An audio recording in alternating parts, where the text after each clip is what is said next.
o fim do mundo. A lua vira sangue, montanhas caem, gafanhotos cobrem o céu. Essas imagens apavorantes estão na Bíblia e são chamadas apocalípticas. Embora muita gente pense que a palavra apocalipse significa fim do mundo, não é isso que ela quer dizer. Então, vamos aprender a ler a literatura apocalíptica na Bíblia. Espera aí, quer dizer que Apocalipse não significa fim do mundo? Não, apocalipse é uma palavra grega que significa descobrir ou revelar. Um apocalipse acontece quando, de repente, você vê a essência verdadeira de uma coisa que não conseguia ver antes. Porque eu nem sempre consigo ver as coisas como elas realmente são. Isso, todos nós estamos acostumados a ver o mundo de certa maneira, o que pode diminuir ou até embaçar um pouco a nossa visão. Então o Apocalipse é como uma revelação. Sim, na Bíblia um apocalipse acontece quando Deus abre a cortina e revela o que realmente está acontecendo no mundo, do ponto de vista divino. Como, por exemplo? Veja o profeta Isaías. Durante uma visão, ele foi transportado para a sala do trono de Deus.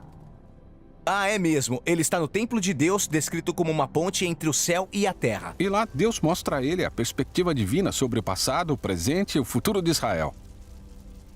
Para que Isaías possa consolar e alertar o povo de Deus naquela época. Pense no apóstolo Paulo, que estava tentando acabar com o movimento de Jesus, mas foi parado no meio do caminho por uma visão do próprio Jesus ressurreto. E ele entende que está combatendo exatamente aquilo que sempre desejou encontrar, e isso muda sua vida.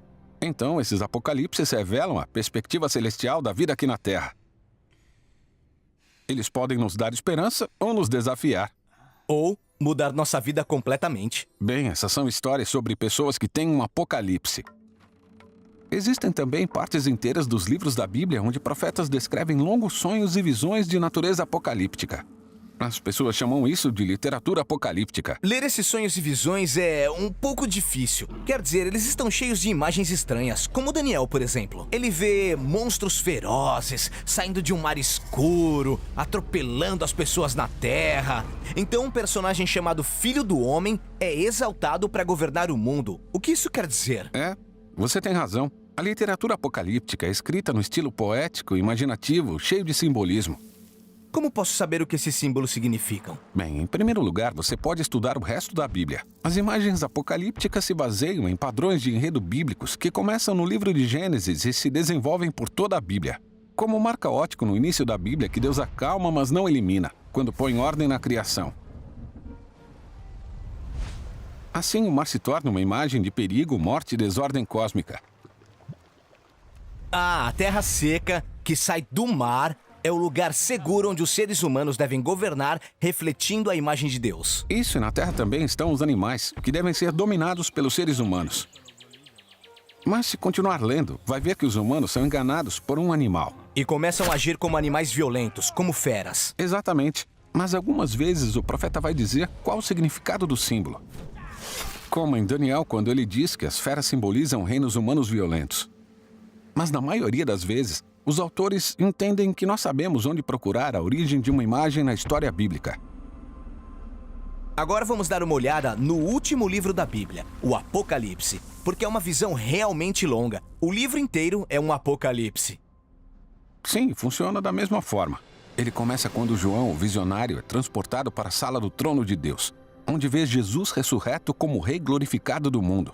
Mas Jesus é retratado como um cordeiro ensanguentado. Certo, isso é um padrão de enredo que mostra que Jesus é o cordeiro sacrificial da Páscoa de Israel e do dia da expiação.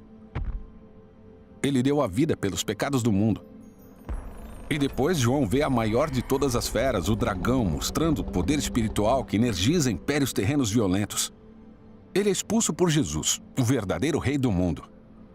Sim, isso me lembra uma coisa. Quando eu leio o Apocalipse, fico impressionado com toda essa destruição cósmica e violência. Quer dizer, é uma coisa que se repete várias e várias vezes. Sim, o Apocalipse é 3 ciclos de julgamento de Deus, cada um dividido em 7 partes. Esse é outro padrão de enredo que liga as histórias do dilúvio, das 10 pragas do Egito, do exílio na Babilônia e muito mais. Esses são momentos em que os humanos causam tanta violência e morte no mundo que Deus permite que eles se destruam. É como uma inversão da criação que vemos em Gênesis 1, porque Deus permite que o mundo e os humanos caiam novamente na escuridão e desordem. Isso é assustador. Sim, mas lembre-se que em Gênesis 1, Deus venceu a escuridão e o caos com a sua luz e vida. Do mesmo jeito, em Apocalipse, a morte de Jesus e a destruição do mundo atual são o caminho para uma criação renovada que começou na ressurreição de Jesus. Então, embora o Apocalipse pareça ser o fim do mundo, Na verdade, ele fala do início do mundo renovado, em que o céu e a terra vão ser unidos e os seres humanos de Deus vão governar a criação no amor e no poder de Deus.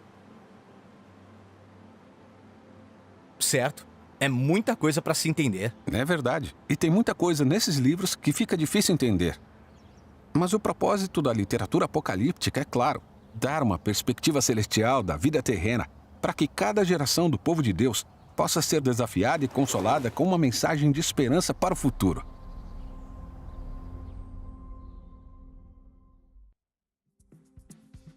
Maravilha, conseguimos! Nesta série, vimos todos os estilos literários que encontramos na Bíblia: narrativa, poesia e discurso. E aprender como ler o conteúdo das principais partes da Bíblia. E é uma literatura sofisticada e bela. Agora consigo entender por que a Bíblia é um dos livros mais influentes da história da humanidade. Sim, cada parte se encaixa na história unificada que aponta para Jesus. E através dela somos convidados a uma vida de leitura e meditação. Dentro da sua Bíblia, existe todo um mundo novo esperando para ser descoberto.